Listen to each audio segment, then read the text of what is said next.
Hey sisters, welcome back to my channel.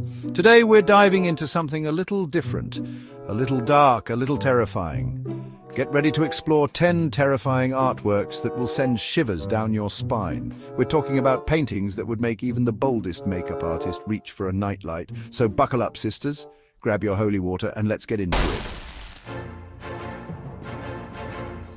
First up we have The Nightmare by Henry Fuseli, painted in 1781.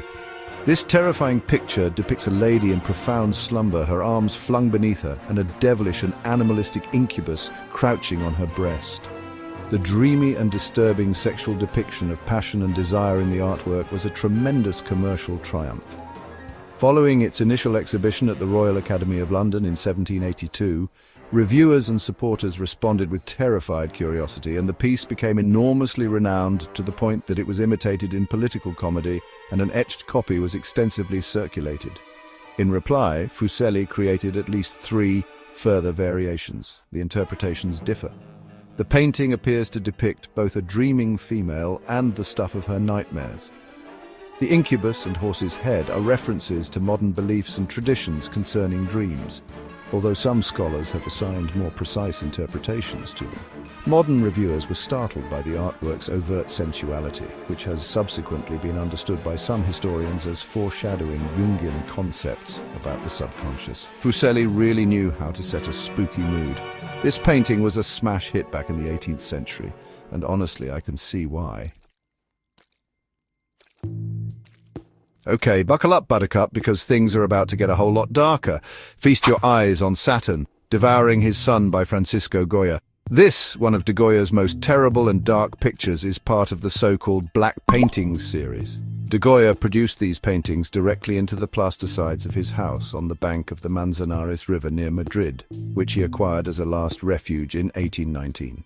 Initially, he adorned the walls with more cheerful themes, but over time, he overpainted them with a series of progressively more horrific images, most doubt reflecting his growing melancholy and anxiety, as well as concerns about his own impending death. He did not journal about these artworks, nor is it known that he discussed them, nor did he make any attempt to identify them. Furthermore, the paintings remained undisturbed on the walls for about 50 years before being moved to the canvas in 1874.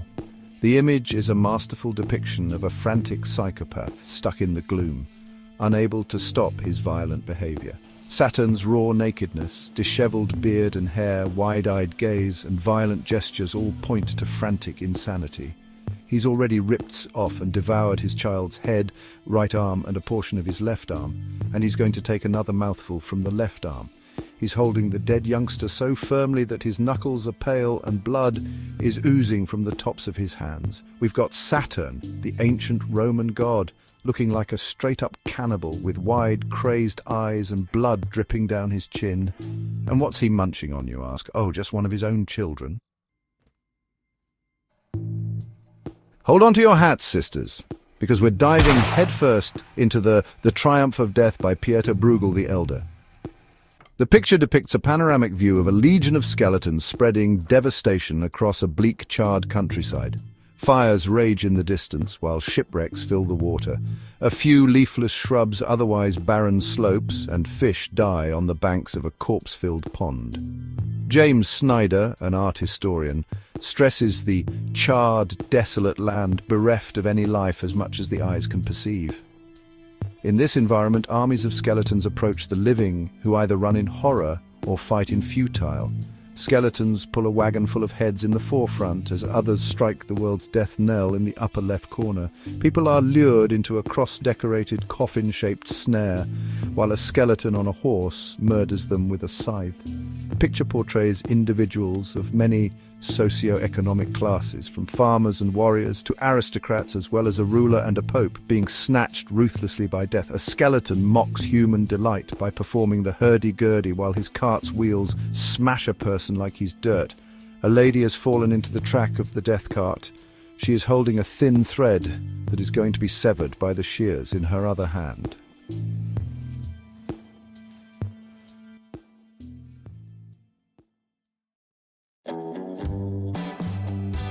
Chapter 4.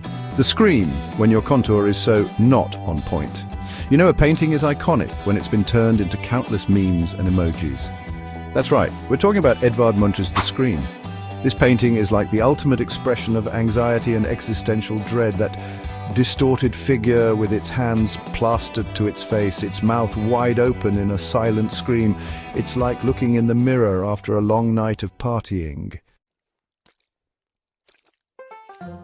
Chapter 5. The Garden of Earthly Delights. Swipe left on this garden party. Welcome to the Garden of Earthly Delights by Hieronymus Bosch. A triptych that's part fantasy, part fever dream, and all kinds of creepy. This painting is like a Where's Waldo of bizarre creatures, hybrid beings, and just plain disturbing imagery. We've got giant fruits, people trapped inside bubbles, and a bird-headed monster feasting on humans. Chapter 6. The Death of Marat. Murder in the Tub. This next terrifying picture is inspired by the melancholy of life experiences, especially whenever it relates to the end of a romance. The Death of Marat II was created by the great Norwegian artist Edvard Munch and has one awful tale behind it, actually, too.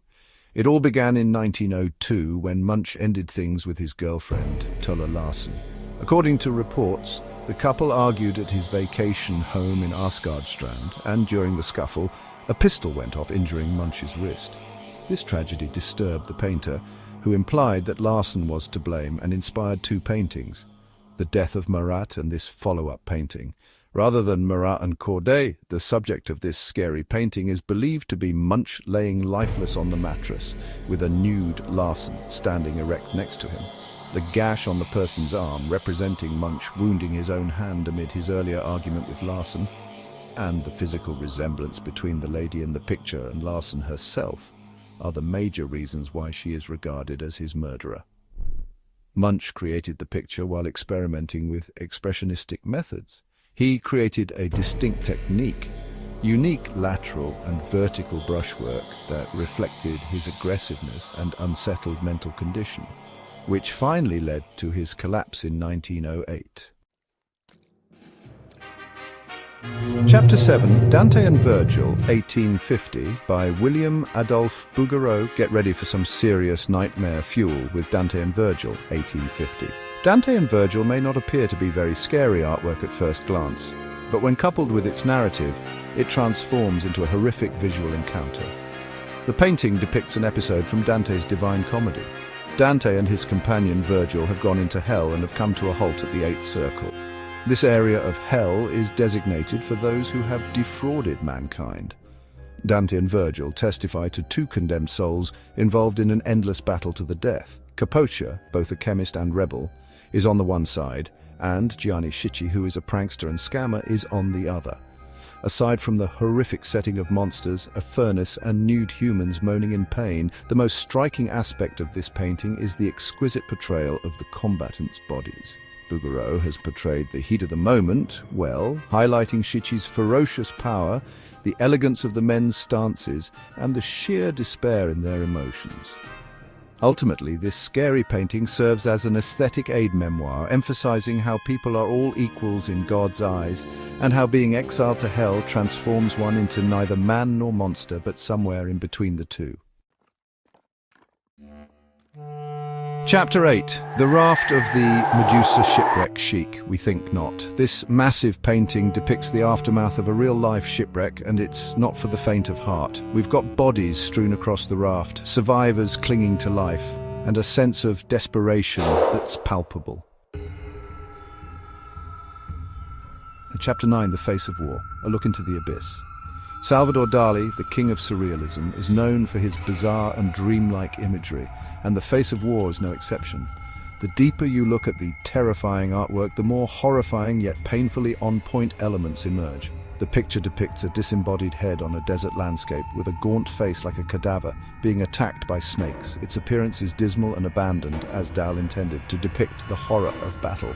Within the lips and eye sockets are similar heads, and within them are additional duplicate heads, making this feature endless, a dismal notion. Chapter 10. Judith beheading Holofernes. Talk about a power move.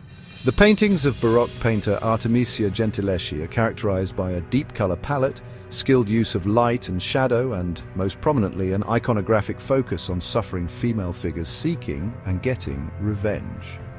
A painting that typifies this approach is Judith slaying Holofernes, a masterpiece inspired by a tale from the Old Testament that sees a vengeful widow decapitating a threatening man. When contextualized within the context of the Bible, Gentileschi's decision to portray the gory scene in graphic detail is not particularly unusual, especially for drama-loving Baroque artists. What sets Judith slaying Holofernes apart from other allegorical paintings of the period, however, is that Gentileschi most likely snuck a sneaky portrait into the grisly piece, as the slain Holofernes bears a striking resemblance to Agostino Tassi, a fellow Italian artist who raped Gentileschi when she was 17 years old. The look of determination on Judith's face, the sheer brutality of the act, it's both terrifying and exhilarating at the same time. And that's a wrap, sisters. We've explored 10 of the most terrifying artworks from art history. If you enjoyed this video, don't forget to like, comment, and subscribe for more spine-chilling content. Until next time, stay spooky.